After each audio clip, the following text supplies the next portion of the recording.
Samantala, babae patay sa salpukan ng 3 motorsiklo sa Marilaki Highway sa Rizal. 4 sugatan.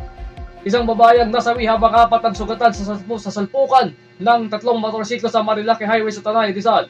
Ayon sa ulat itong Martes, naganap ang insidente sa madilim, pababa at pakurbang bahagi ng nasabing highway sa Barangay Sampaloc bandang alas 11 ng gabi nito lamang Linggo.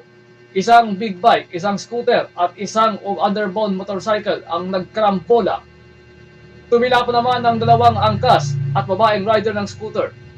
Dead on arrival o dead on the spot ang isa sa mga angkas ng scooter matapos naman ng mapruhan sa ulo, habang nagtamo naman ng minor injuries ang 2 niyang kasama.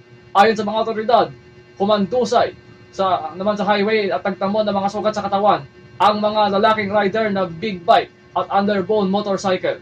Dinakip naman ng pulisya ang 27 anyos na rider ng big bike na sinasabing namasyal sila sa Infanta, Quezon at pauwi na sana sa Pasay nang maganap ang sakuna.